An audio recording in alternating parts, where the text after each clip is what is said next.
kita mulai. Bismillahirrahmanirrahim. Kita akan membahas 30 nomor soal yang mungkin sudah kalian kerjakan. Coba nanti saling cek kembali bila ada hal-hal yang kurang jelas ya. Oke, bisa dibantu Ibu mulai dari nomor 1. Ya. Oke, bisa kelihatan semuanya. Nomor 1 dari soal yang ada, ini seperti umumnya di awal soal kita akan belajar tentang materi yang terkait dengan kegiatan penelitian, di mana kita sebagai seorang sains untuk melakukan kegiatan penelitian itu harus mengenal dengan yang namanya metode ilmiah. Nah, mungkin dari kalian ada yang sudah kenal dengan metode ilmiah? Apa itu metode ilmiah? Metode ilmiah itu adalah rangkaian kegiatan atau langkah-langkah dalam melakukan suatu penelitian agar kita mendapatkan hasil sesuai dengan yang kita inginkan. Jadi nggak sekedar main-main ya, tapi kita akan melakukan kegiatan mulai dari awal sampai akhir sehingga bisa dipertanggungjawabkan dari kegiatan penelitian tersebut. Nah, ada 6 langkah dalam kegiatan metode ilmiah itu ya, mulai dari masalah, merumuskan masalah, dan mengumpulkan data, membuat hipotesa, melakukan kegiatan, menganalisa, sampai kemudian menarik suatu kesimpulan.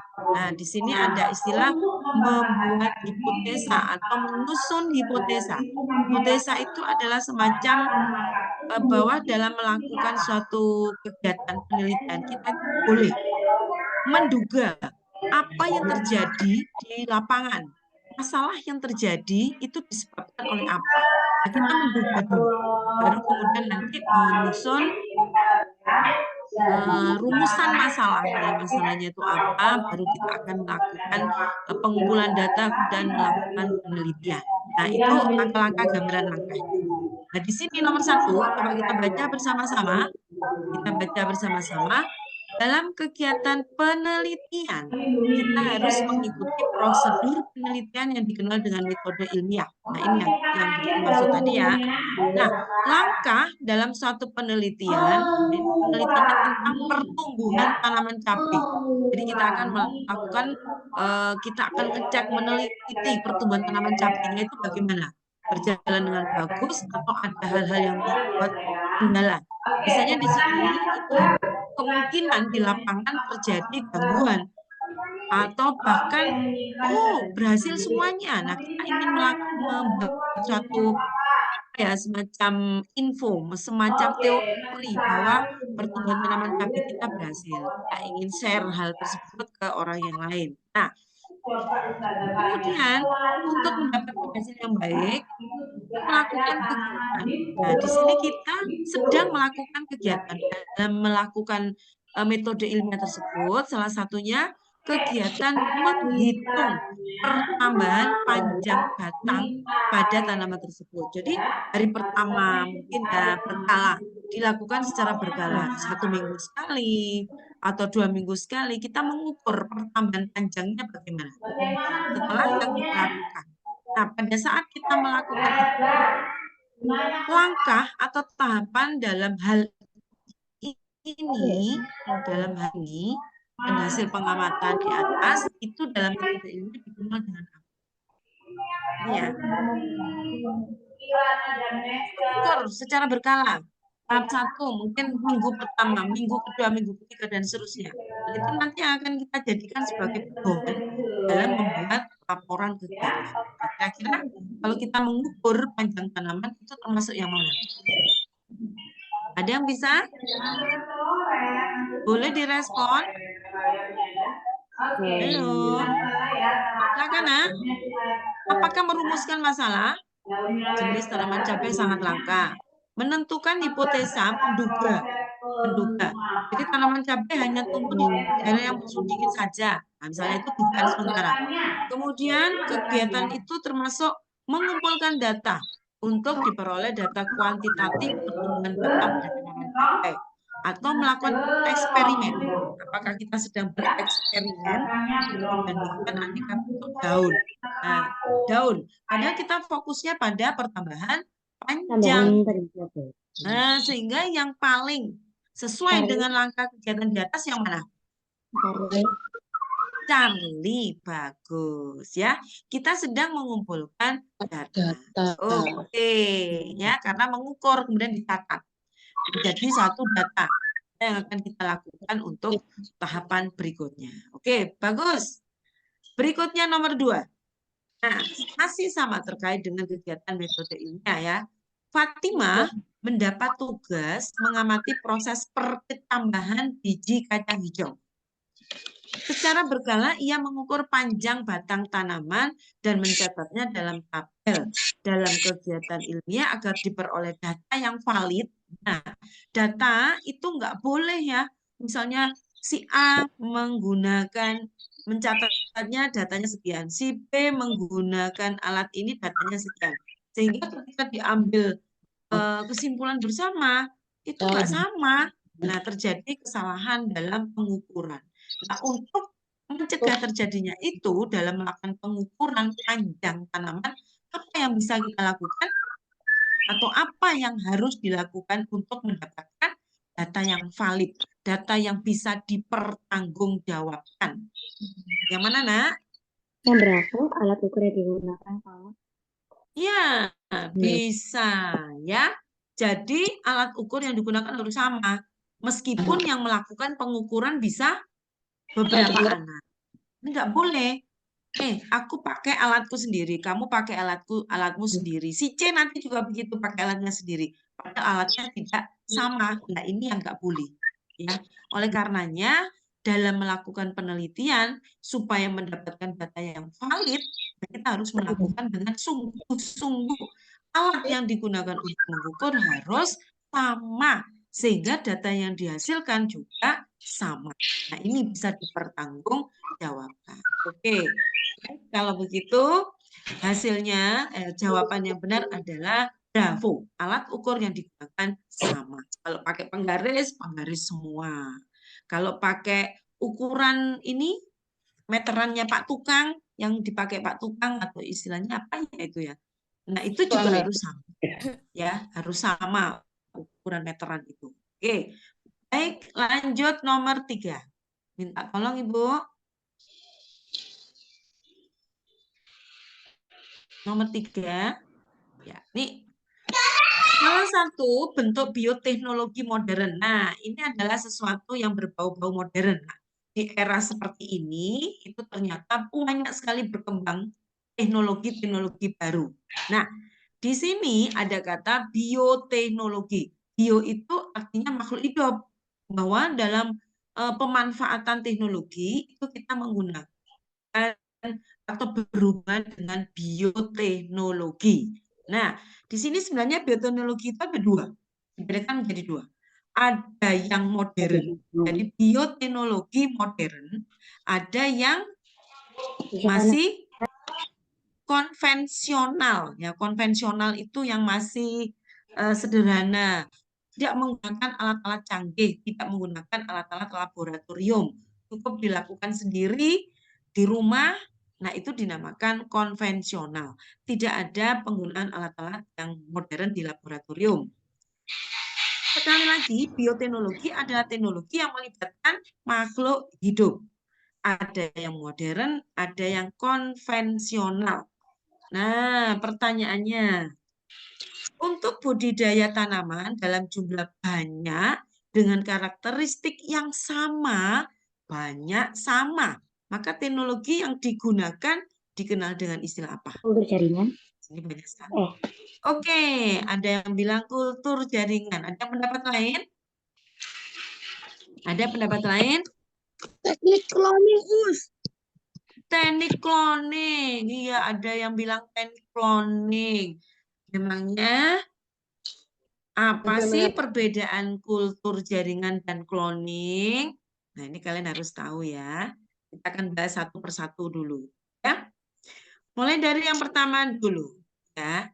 Bayi tabung. Kalau bayi tabung itu, ini kita ingin atau seseorang, ayah bunda itu menginginkan bayi, menginginkan keturunan, tetapi tidak bisa dilakukan secara normal, ya, sehingga harus dibantu oleh ahlinya, yaitu seorang dokter.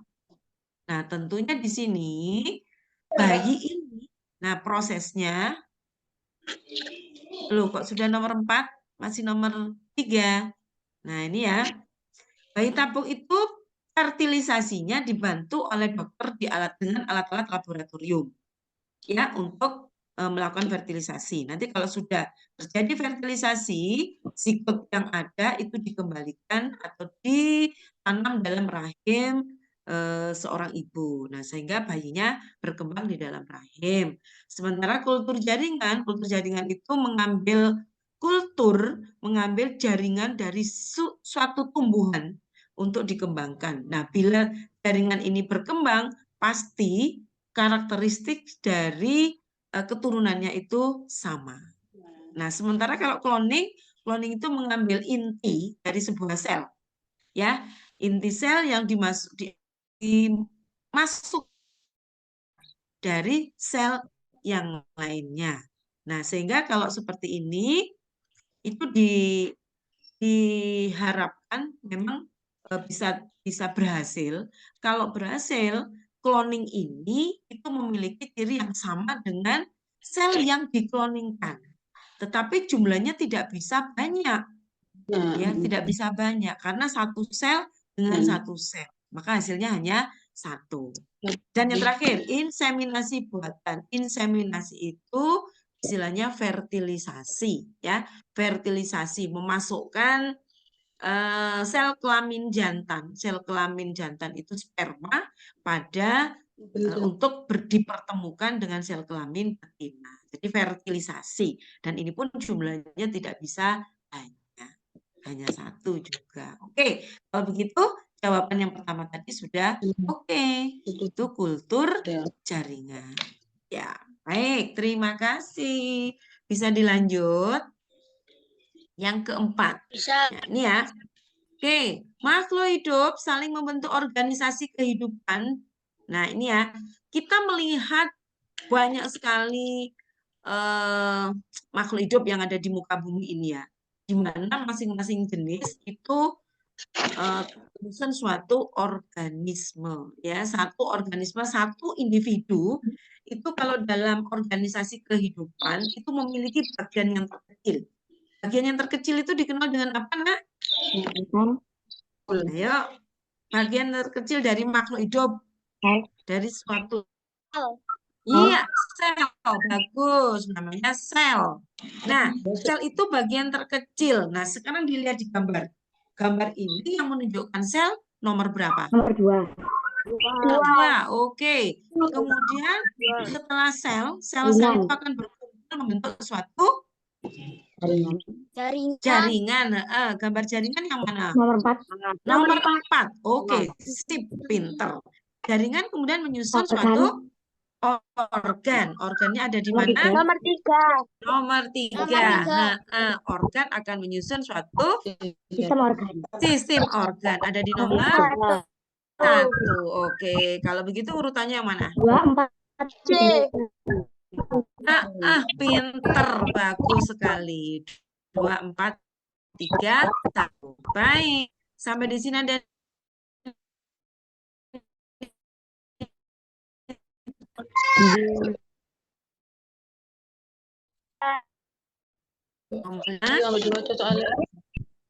Ustazah bisa dibantu. Ustazah. Suaranya putus-putus gitu. Oh gitu. Iya. Apa ya? Tidak terdengar? Halo. Ya, sampun dibikin. Oke. Dibantu nomor 5 nggih. Ya, dibikin. Nah, itu ternyata berubah. Ya, baik. Di kelas, insya Allah Bu Didin yakin semuanya sudah pernah melakukan kegiatan seperti pada gambar. Pernah ya? Ya. Ketika seorang guru ya itu memberikan pertanyaan, maka untuk menjawab pertanyaan biasanya kalian melakukan seperti itu ya, angkat tangan, saya Pak, saya Pak, saya Ustazah, saya Ustadz. Nah, begitu. Nah, ketika melakukan hal tersebut, angkat tangan seperti itu, tentunya ada koordinasi, ada kerjasama antara tulang dan otot. Nah, tulang-tulang pun juga nggak sendirian. Di tangan kita itu ada sambungan tulang yang dikenal dengan Sendi peluru dan sendi engsel. ada sendi di tangan, maka ada sendi peluru dan sendi engsel. Wah, bagus sekali. Terima kasih. Luar biasa pintar. Ini Mbak siapa nih? Alika ya? Yang jawab tadi. Oke, pintar. Oke ya, berarti di sana sudah ada sendi peluru ada di gelang bahu, kemudian ada sendi engsel pada siku-siku. Oke, bagus. Terima kasih. Lanjut nomor 6. Oke. Nomor 6.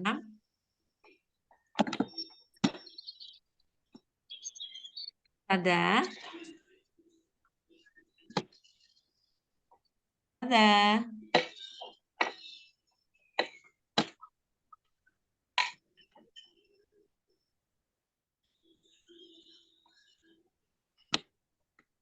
Sambil menunggu, kalau sendi yang ada di bagian leher kita sendi apa? Putar. Sendi putar. Oke. Pada paha, gelang panggul sendi apa? Gelang panggul di bagian paha. Sendi? Sendi pelana. Pelana itu gerakannya hanya 2 arah loh, ke depan ke belakang. Kalau pangkal paha kita, nah itu bisa melakukan gerakan 360 derajat itu berputar. Nah, kalau seperti itu, berarti sendi apa? Sendi putar. Sama dengan gelang bahu kita, tangan kita itu bisa berputar 360 derajat. Kalau dapat berputar sama seperti namanya dengan peluru itu gerakannya 360. Maka sendinya dinamakan sendi peluru. Oke, baik. Berikutnya, Ustazah bisa dibantu nomor 6.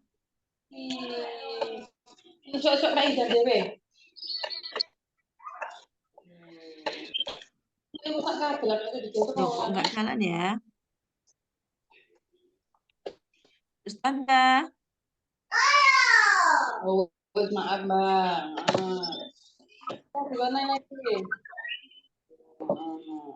Ya, nomor 6. Oke. Siapa yang pernah lihat hewan seperti pada gambar? Yang pernah lihat? Coba kita lihat nomor 1. Itu gambar apa? 1. Laba-laba. Oke. Nomor 2. Kupu-kupu. Oke. 3. Kumbang. 3 itu kumbang. Pinter. Nomor 4.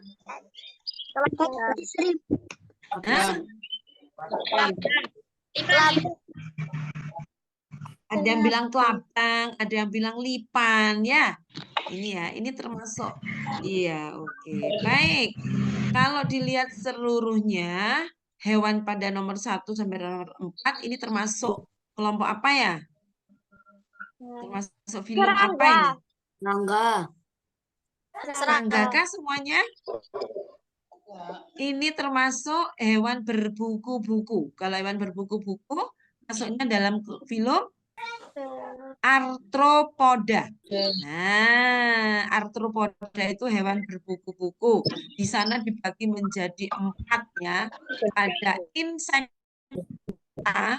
Nah, insekta yang tadi kamu bilang serangga. Kemudian ada arachnida. Ya, arachnida. Ada myriapoda. Nah, begitu ya. ada krustasea. Nah, ada 4 kelompok pada arthropoda. Nah, sekarang kita lihat dari gambar hewan tersebut manakah yang memiliki hubungan kelas terdekat, artinya yang sama, satu kelas. Kupu-kupu sama kumbang. Nah, bagus sekali. Itu termasuk kelompok apa kalau begitu? 2 dan 3. 2 dan 3 termasuk apa, Nak? Serangga, insekta. Betul ya. Karena kalau satu itu berbeda. Itu termasuk arachnida, ya, arachnida. Sementara kalau yang krustasea walaupun sama-sama berkuku-kuku tapi dia beda. Beda kelas dengan yang ini ya. Terus contohnya udang. Nah, yang suka makan udang itu contoh dari krustasea. Ya. Kemudian kalau yang nomor 4 Myriapoda, ya. Sementara yang nomor 1 itu adalah arachnida. Nah, berbeda ya. Meskipun sama-sama satu filum yaitu arthropoda. Oke, baik. 2 dan 3. Pinter. Sekarang lanjut nomor 7. Ya. Nomor 7. Ustazah, nomor 7. Ya. Oke. Wah, ini keren ini gambarnya ini. Coba Nak kalau lihat gambar tengkorak seperti ini, apa yang harus dijadikan perhatian? Apanya yang dijadikan perhatian? Gigi. Iya, bagus giginya. Yang A giginya kenapa? Oh, A itu geraham. Sementara yang B Taring. semua. Nah, sehingga kalau dilihat dari giginya, yang A itu kelompok Herbivora. dan yang B Herbivora. Nah, berdasarkan itu, maka yang benar pernyataan di bawah itu mana? Golongan dan jenis makanan. Mana tadi? Iya, yang bravo ya. Herbivora contohnya sapi, karnivora contohnya singa. Oke. Ada lagi loh kelompok satu lagi selain herbivora, karnivora, ada yang tahu? Iya, ada insektivora, ada omnivora. Coba kalau omnivora itu makanannya apa? Pemakan Jangan pemakan segala dong. Kalau segala itu nanti dia makan kayu, makan batu, makan apa? Makan daging dan tumbuhan. Pinter, Izan. Terima kasih. Makan daging dan tumbuhan itu omnivora. Contohnya tahu apa? Ayam. Ayam. Terus tadi ada yang bilang juga insektivora. Insektivor itu apa ya? Pemakan serangga. Pemakan serangga. Contohnya apa? Contohnya? kata Tata, cicak, kadal, ya, itu termasuk hewan insektivora. Oke, baik. Siap, terima kasih. Kita lanjutkan nomor 8.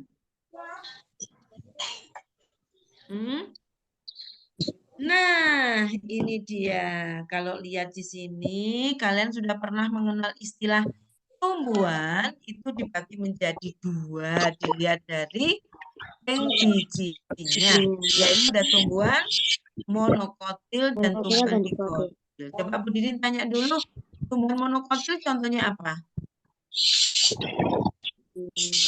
Monokotil. Halo? Monokotil contohnya apa? Halo? Atau dikotil dulu? Dikotil dulu. Pisang monokotil. Ya, monokotil apa? Pisang. Terus? Monokotil itu bijinya nggak bisa dibelah, Nak. Jadi bijinya satu, tidak bisa dibelah. Kalau dikotil bijinya bisa dibelah.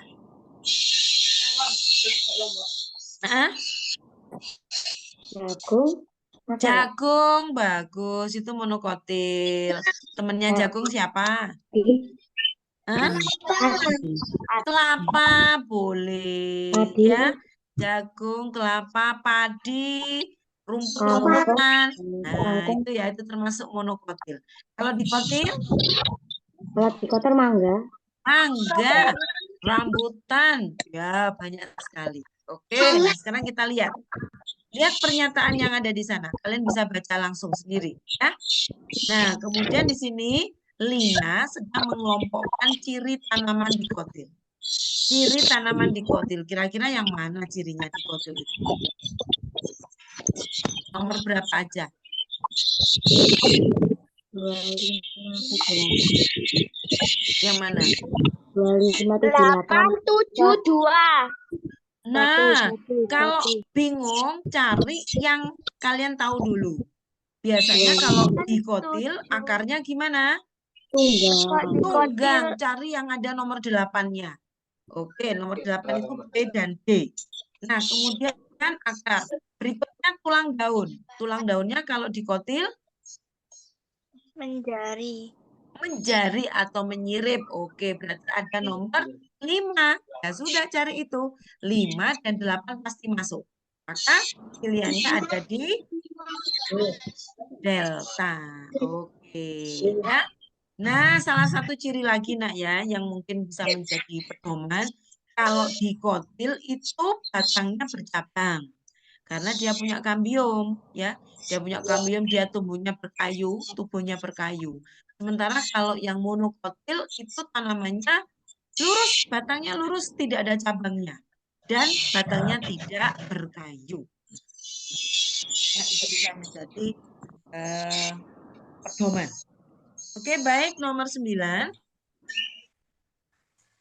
Nomor 9. Nah, ini organ apa, yo? Organ apa?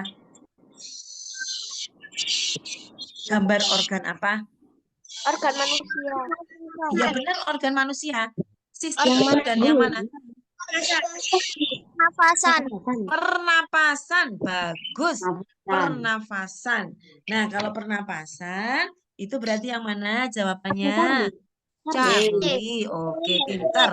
Menghirup oksigen dan mengeluarkan CO2 dan melaksanakan oksidasi. Bu Didin tanya dulu, bagian nomor 1 itu apa? Bagian nomor 1 itu yang Paru-paru. 1 itu yang percabangan. Yang itu percabangan. percabangan ya. Bronkus. Bronkus atau bronkiolus? Bronkiolus. Bronkus ya, bercabang 2. Setelah dari tenggorokan. Ya, tenggorokan yang seperti pipa itu ya. Kalau nomor 2, Bronkiolus. alveolus. Nomor 2, alveolus. Yang nomor 3, hidung, rongga hidung. Bagus. Nah, sekarang kalau alveolus fungsinya untuk apa?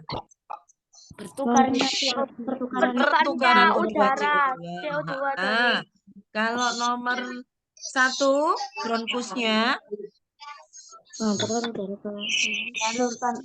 menyalurkan udara ke paru-paru kanan dan kiri. Di atasnya bronkus itu apa namanya? Trakea atau tenggorokan. Di situ tersusun dari gelang-gelang tulang rawan. Ya? Tulang rawan. Fungsinya untuk apa?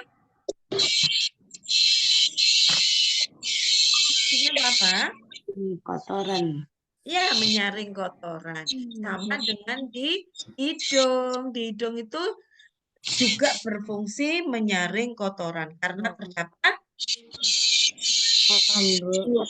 rambut hidung. Oke. Ada rambut hidung. Jadi menyaring kotoran selain di hidung juga bisa terjadi di trakea.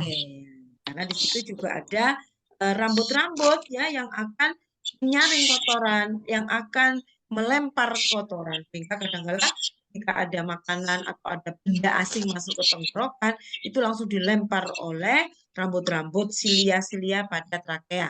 Akibatnya kita terjadi tersedak ya, tersedak nggak mau. Oke, baik, alhamdulillah. Lanjut nomor 10. Nomor 10. Oke, 10. Ya, ini Adaptasi. Mana yang termasuk adaptasi? Oh ya, sebentar. Adaptasi ada berapa macam? Ada 3. Apa aja? Morfologi, fisiologi, tingkah laku. Oke, morfologi, fisiologi, tingkah laku. Kita lihat kalau nomor 1 adaptasi apa itu? Nomor 1 itu tingkah laku. Tingkah laku. Oke, nomor 2 Morfologi, morfologi, corak tubuh. Nomor 3 bunga bangkai, fisiologi, fisiologi. Nomor 4 tingkah laku, tingkah laku, 5 fisiologi, fisiologi, 6 morfologi, morfologi, dan 7 fisiologi. fisiologi. Oke, kalau begitu jawabannya yang mana? SRL 357. Iya, 3, 5, 7. Oke, sip, pinter semuanya. Lanjut, nomor 11. 11. Pengelompokan hewan. Nah, kita tahu bahwa ada pengelompokan hewan, pengelompokan tumbuhan berdasarkan banyak sekali dasar pengelompokannya. Kalau yang di slide ini pengelompokannya berdasarkan Pernapasan. ya, alat pernapasan. Ada paru-paru, ada insang, ada trakea. Kalau tumbuhan mungkin digolongkan sebagai kelompok dikotil, dalam kelompok monokotil, atau juga cara berkembang biak. Ada ovipar, vivipar, ovovivipar, ya, macam-macam, ya, tergantung dari pengelompokannya. Nah, kalau di sini mana pengelompokan yang benar? 2 dan 3. Nomor 2 dan 3. Iya, 2 dan 3. Oke ya, sesuai dengan alat pernapasannya. Iya. Baik, lanjut. Di sini ada pertanyaan? Enggak ya, kayaknya sudah jelas ya, gampang ya. Lanjut nomor 12. Nah, ini sering terjadi di perairan kita. Kadang-kala di sungai-sungai, Budinin pernah loh, waktu jalan-jalan itu menemukan seluruh perairan tertutup oleh tumbuhan seperti gambar itu, nomor 12. Tumbuhan apakah itu, nak? Eceng gondok. Kok bisa dalam suatu perairan itu, eceng gondoknya menutupi seluruh perairannya? Kira-kira apa kok bisa apa yang menyebabkan kenapa kok si eceng gondoknya bisa subur seperti itu? Ayo, ini ada hubungannya dengan nomor 12 ini. Padahal itu mengganggu loh ya, mengganggu sekali. Kalau jumlahnya terlalu banyak, itu akan mengganggu keseimbangan ekosistem. Nah, apa yang menyebabkan? Sudah berlebihan. Pemberian pupuk yang melebihi dosis. Betul sekali. Ini subur ya. Subur itu berarti ada nutrisi yang diberikan pada ini di perairan tersebut. Akibatnya eceng gondok bisa tumbuh dengan subur. Nah, ini boleh nggak sih seperti itu? Nggak boleh ya. Jadi Pak Tani atau kalian juga nantinya kalau memberikan pupuk harus sesuai dengan dosis. Kenapa? Ya itu tadi kalau kelebihan itu akhirnya dibuang. Tumbuhan merasa sudah cukup, ada sisa, maka akan dibuang. Dengan air yang mengalir, maka bisa sampai pada sungai. Akibatnya pupuknya mengumpul pada sungai. Ini nggak baik, mengganggu keseimbangan ekosistem. Perlu diingat ya, dalam satu ekosistem bila jumlahnya melebihi, ada individu, ada jenis makhluk hidup yang jumlahnya melebihi, itu artinya sudah tidak terjadi keseimbangan ekosistem. Nah, ini nggak baik kondisi. Oke, baik, kita lanjut nomor 13. Aktivitas manusia membutuhkan energi. Dari proses yang ada di sini, mana yang menghasilkan energi?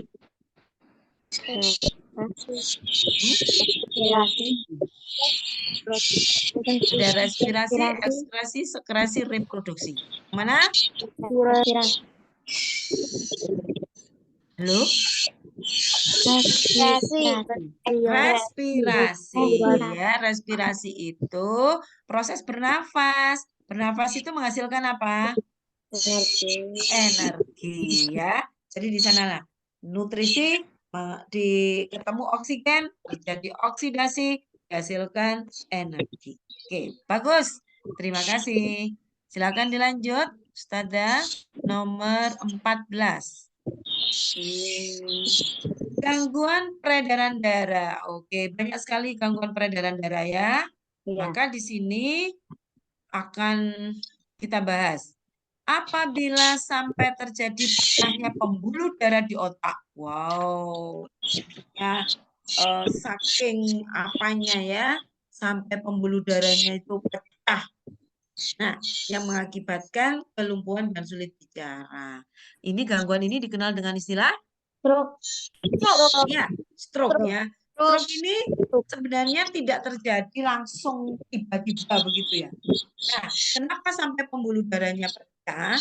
Itu dikarenakan hipertensi. Ya, Iya. tekanan darahnya tinggi sehingga sampai Sampai ke pecah. otak. Nah, hipertensi terjadi kira-kira kenapa? Tekanan darahnya kenapa bisa sampai tinggi sekali? Yuk, kenapa? Darah itu harusnya mengalir lancar. Kalau ada hambatan, maka iya, ada timbunan lemak di pembuluh darah. Jadi pembuluh darah yang normal itu diameternya cukup besar ya.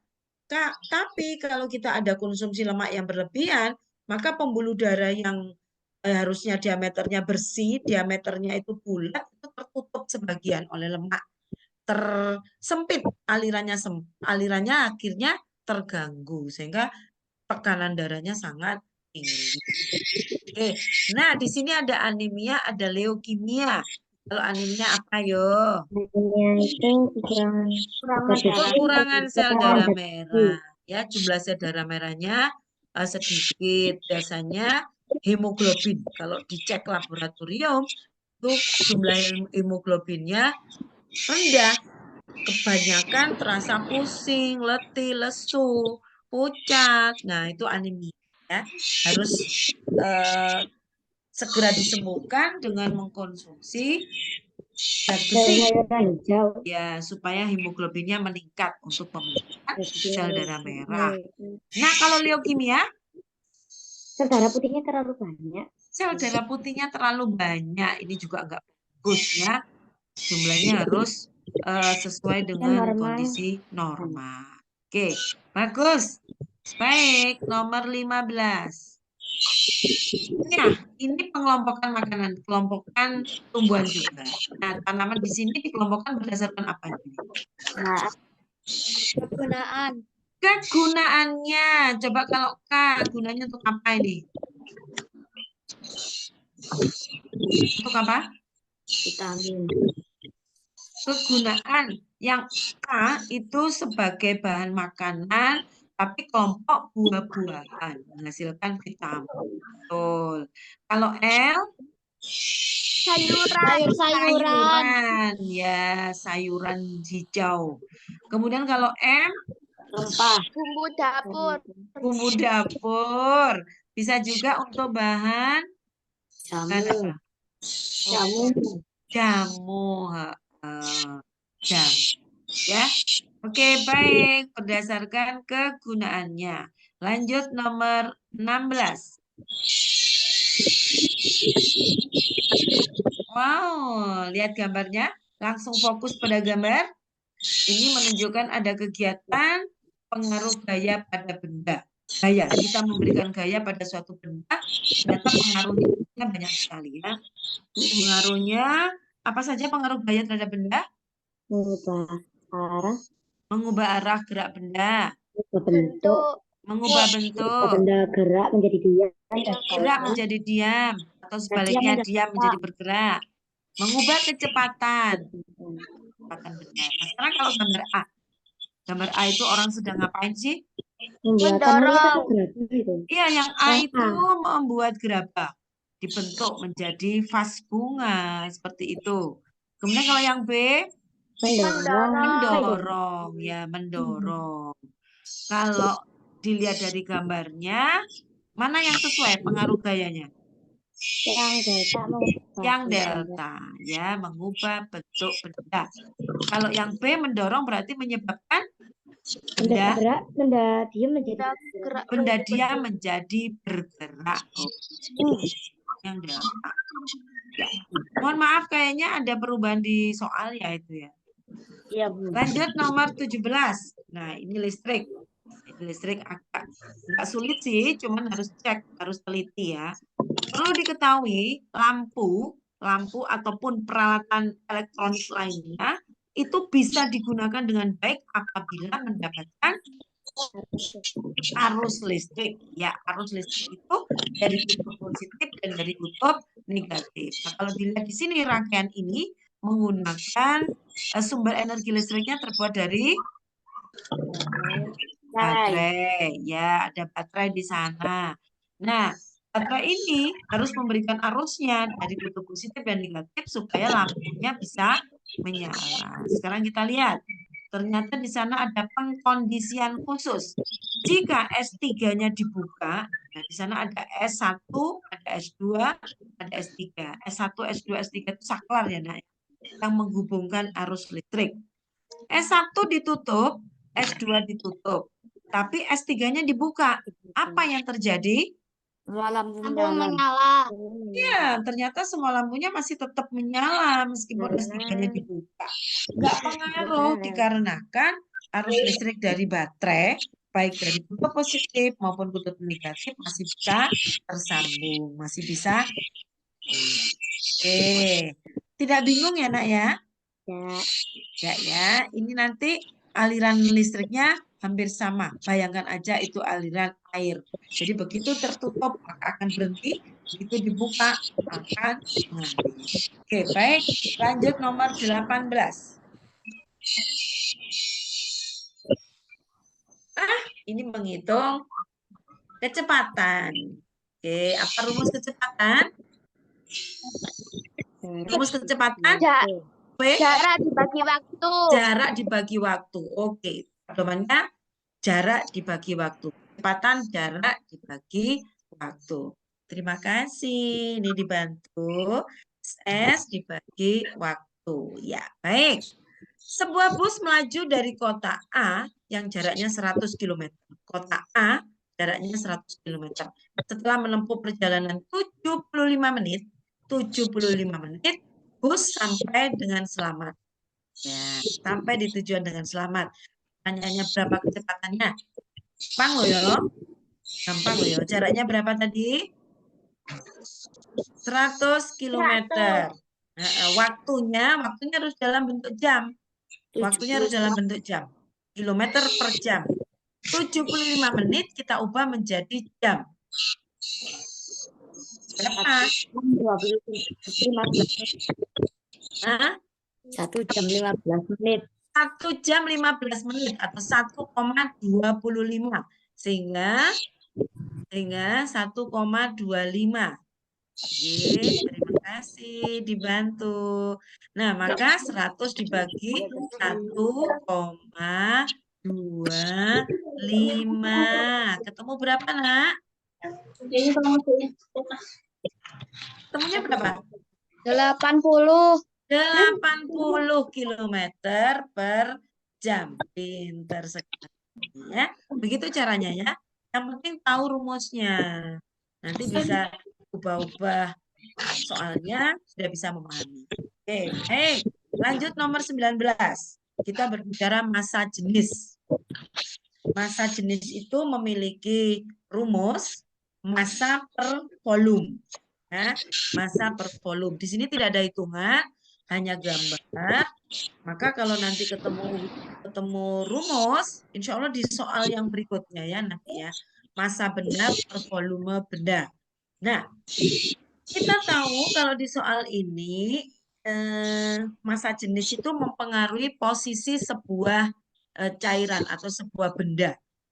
Ya, ada benda, masih ingat ada benda yang terapung, melayang, tenggelam. Masih ingat ya? Kalau bendanya itu terapung berarti pada posisi di atas, massa jenisnya besar atau kecil?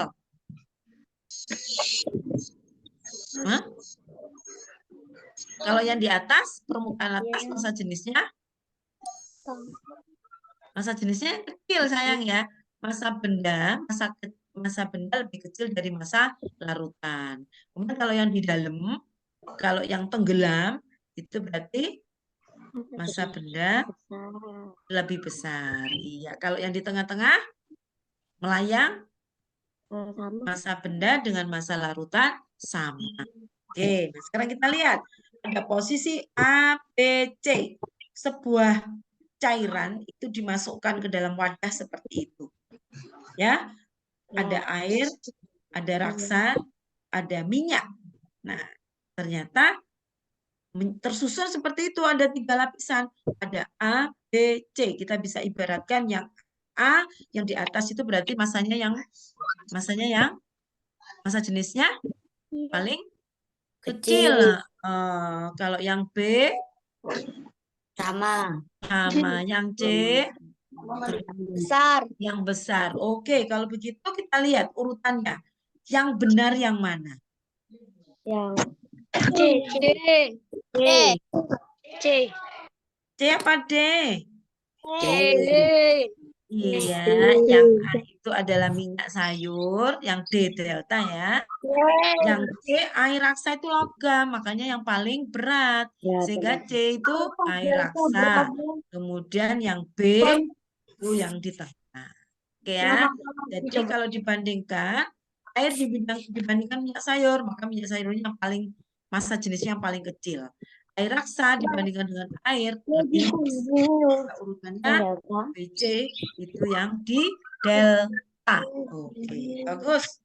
Terima kasih. Lanjut nomor 20. Lanjut nomor 20. Cahaya. Nah, siapa yang pernah lihat pelangi? Warna pelangi. Magiku Ibinio. Ya. Izin maaf sebelumnya Ini warna pelangi itu indah banget. Nah, urutan dan yang ditanyakan hati-hati urutan spektrum cahaya Magiku Ibinio-nya, tapi dilihat dari panjang gelombangnya. Dari panjang gelombangnya. Karena ada soal kadang-kala itu dari frekuensinya. Nah, bedakan itu ya. Kita tahu warna pelangi itu nggak berubah ya. The Magiku Ibinio. Ya, nggak bisa diubah-ubah. Karena itu sudah disesuaikan dengan spektrum cahayanya. Nah, sekarang pertanyaannya, yang memiliki panjang gelombang besar. Ya, itu yang mana? Dari merah ke ungu atau ungu ke biru? Yang mana?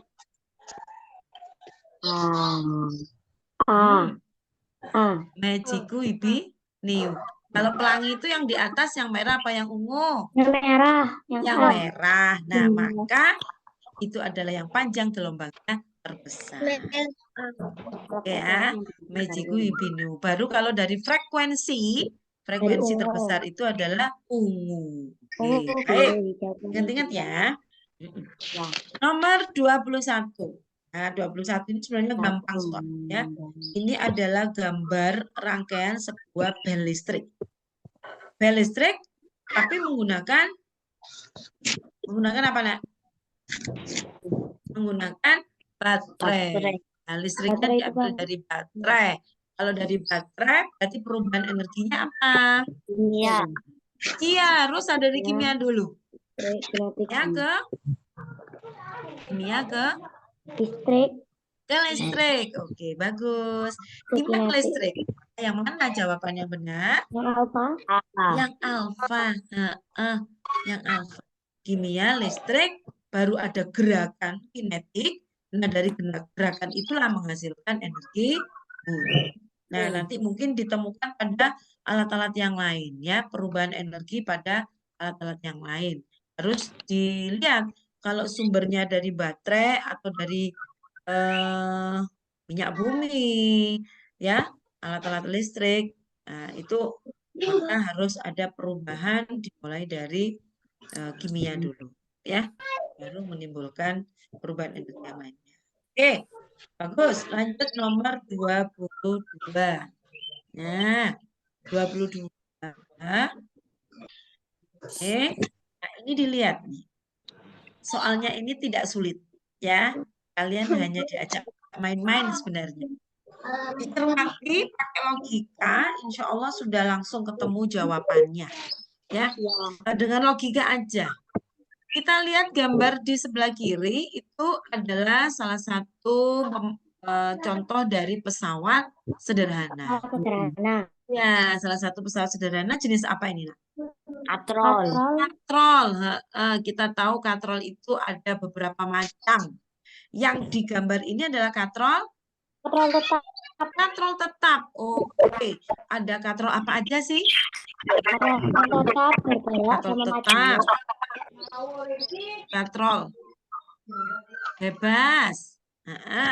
Ada katrol Majemuk ada ganda. majemuk. Pinter ya. Ada satu lagi namanya blok katrol. Nah, sekarang kita kembali pada katrol. Ada perbedaan manfaat dari penggunaan katrol di sini. Kalau katrol tetap itu hanya membantu memudahkan kita bekerja. Ya, katrol tetap itu memudahkan kita bekerja, tetapi jumlah gaya yang digunakan adalah tetap sesuai dengan berat benda yang akan kita pindahkan. Jadi tidak ada pengaruhnya, hanya memudahkan kita mengangkat beban tersebut. Nah, sementara kalau katrol bebas itu gimana? Katrol bebas itu selain memudahkan kita juga memberikan keuntungan. Kenapa? Karena usaha atau gaya yang kita gunakan itu menjadi 50%. Menjadi 50%. Menjadi setengah, ya, setengah lebih ringan. Ya, sehingga orang-orang lebih suka pakai katrol bebas. Tapi perlu diingat, penggunaan katrol ini harus disesuaikan dengan kebutuhan. Ya, tidak selalu harus pakai katrol bebas, tidak selalu harus katrol tetap. Ya. Sementara katrol majemuk itu merupakan ya, ada katrol bebas, katrol tetapnya, tergantung dari berapa jumlah katrol yang digunakan. Kalau katrol yang digunakan itu satu itu berarti ada satu katrol bebas, ada satu katrol majemuk, maka keuntungannya masih sama, 50%. Kalau katrolnya 2 itu menjadi 25% dan seterusnya, ya, tergantung dari jumlah katrol yang digunakan. Nah, sekarang kita lihat data. Bebannya masanya 200 kg. Ya, 200 kg. Maka gaya yang dibutuhkan berapa kalau katrol tetap?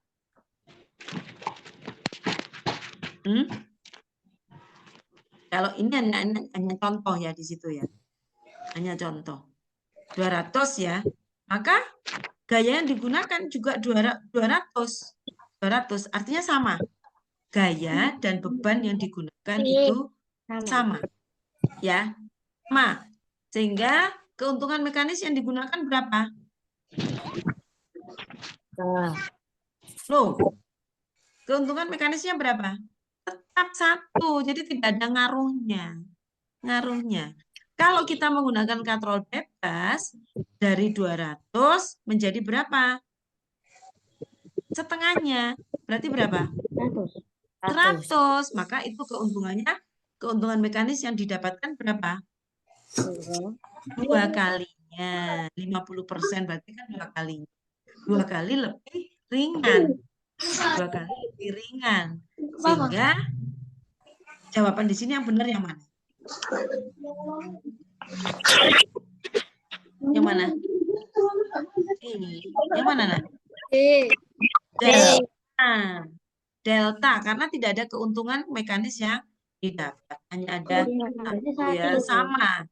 Ya, sama. Ada perbedaan, hanya memudahkan keuntungan, hanya memudahkan kita melakukan kegiatan. Oke. Nomor 23. 23, kita mengukur suhu. Nah, ternyata kita kenal termometer itu ada beberapa macam. Ada yang tahu ada berapa macam termometer? 3. Berdasarkan penemunya. Bukan kegunaannya. Apa aja? Di situ sudah ada dua loh ya. Ada dua termometer ini. Celsius, Fahrenheit, Ada Celsius, ada Fahrenheit, ada Kelvin. Kelvin, Kelvin. ada Reaumur. Bagus ya. Nah, yang kita mau Iya. hitung di sini itu adalah Fahrenheit dan Celsius. Fahrenheit ke Celsius. Iya, ini Fahrenheit ke Celsius. Fahrenheit ke Celsius itu artinya apa? Kita harus mengkonversikan ya. Fahrenheit ke Itu Celsius. 122 dikurangin 32. Iya, 122 dikurangi 32 Dikurangin dulu. 32 Dikali pembandingnya 5 berapa per antara 9. 5/9. Bagus. Berarti 5/9. Bisa dibantu, Bu. 5/9 dikali 122 dikurangi 32. 122 kurangi 32 berapa? Apa? 122 dikurangi 32. Ketemu berapa? 90. 90. Oke, 5/9 dikali 90. Berapa? Terus dicoret sama 9. Dicoret aja 9-nya. Tinggal 10. 5 kali 10. 10 dikali 5, 50. 50. Oke. Ya. Nah, yang harus diketahui adalah pembandingnya. Pembanding atau konversinya. Kalau Celsius yang dicari, ya itu perbandingannya kan kalau Fahrenheit 5 dengan 9. Itu karena Celsius yang dicari ya ke Fahrenheit dibandingkan dengan Fahrenheit. Kalau Reaumur dengan Celsius misalnya. Reaumur itu ke Celsius itu kan Reaumur itu pembandingnya 4. Ya, 4 dibanding 5. Oke. Ya, kalau Kelvin sama. Kalau Kelvin 5. Ya, jadi tinggal pembandingnya aja. 4 ada berapa ya, ya, ketemunya 50. Ya. Didin, maaf sebelumnya. Kalau pembandingnya 4, Celsius 5, Kelvin 5, Fahrenheit 9. Hanya saja kalau Kelvin itu juga harus dikurangi 273. Kalau Fahrenheit dikurangi 30. Oke, lanjut. Bu Didin, maaf sebelumnya waktunya Bu Didin. Oh, kurang berapa menit? Tadi lebih 15 kurang 5 menit lagi Bu Didin. Maaf sebelumnya. Walah, tak pikir 90 menit. Oke, baik. Oke, lanjut aja kalau gitu 24. Oke, sebentar lagi ya sayang ya. 24.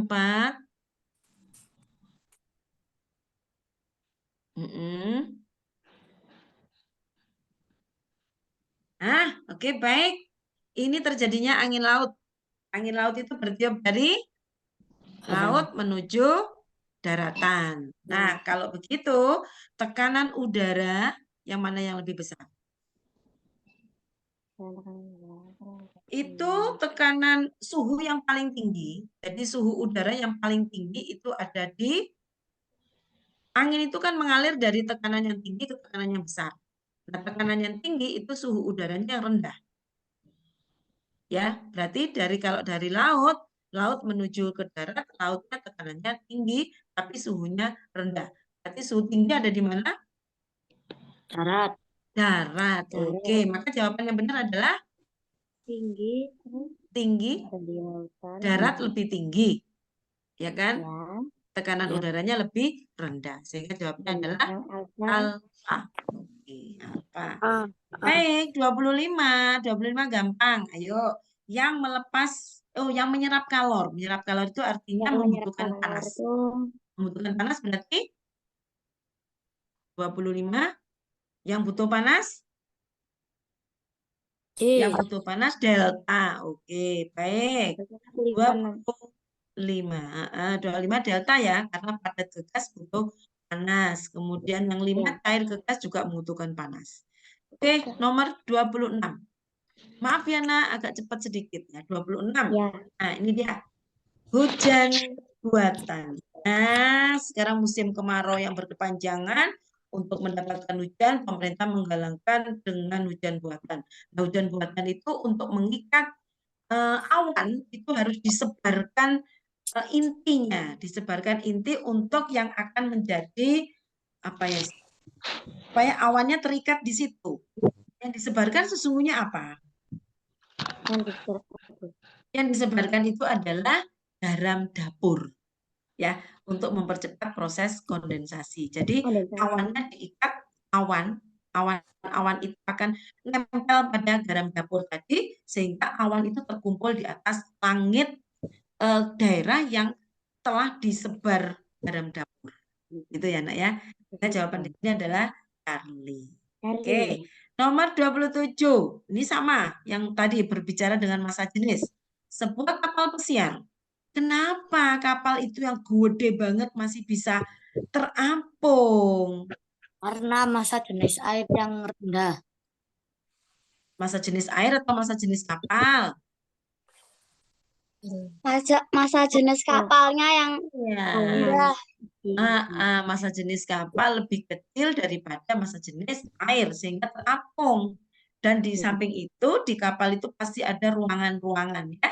Dan ruangan itu mengandung udara. Udara itu merupakan zat pengapung. Makanya bisa terapung. Paham ya, Nak ya? Paham ya? Oke, lanjut 28. Tinggal dikit lagi. 28. Dikit lagi ya. 28, Ustazah.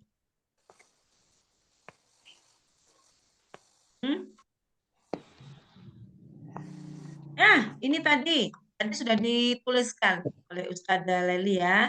Jadi yang ditanya massa jenis, rumusnya massa jenis tadi apa? Rho sama dengan massa per volume. Massanya berapa?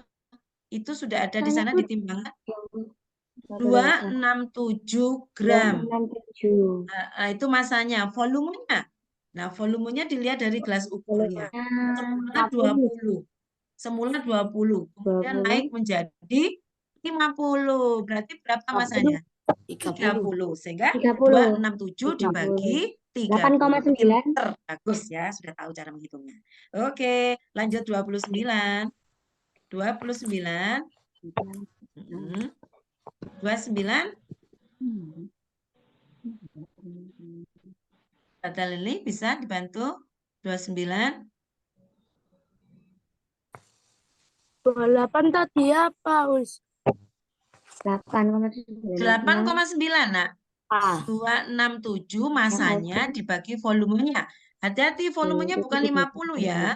Volumenya itu dari 20 naik dikurangin menjadi 20. 50 kurangi 20. Berarti 30. Oke. Ketemunya 8,9. Oke, paham ya? Itu mencari massa jenis. Oke. Baik, kita lanjutkan nomor 29.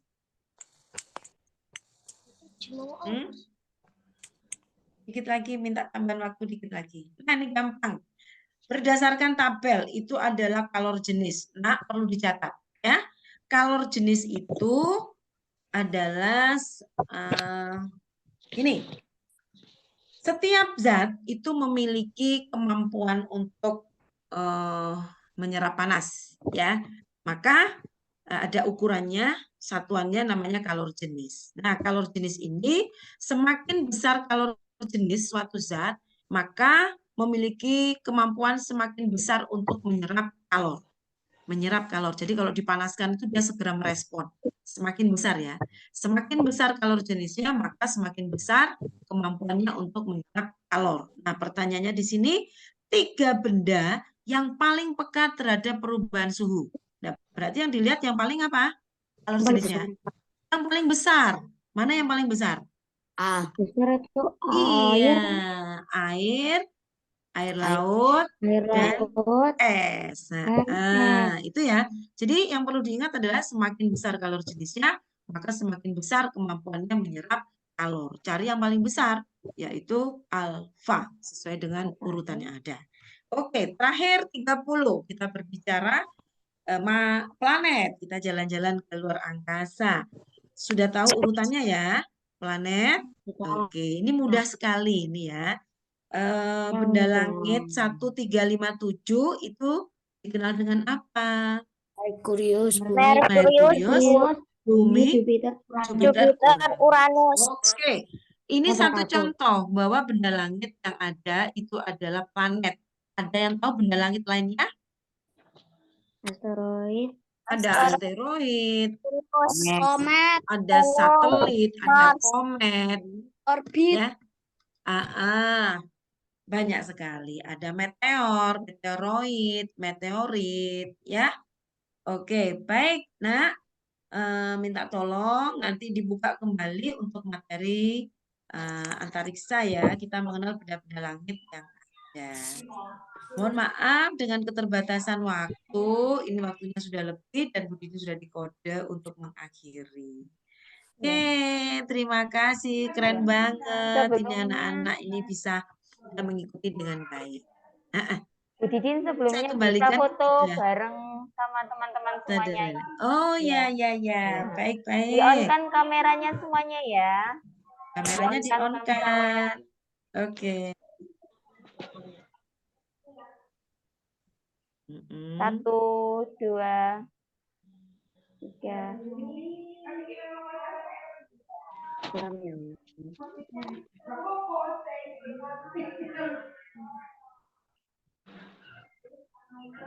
1, 2, 3.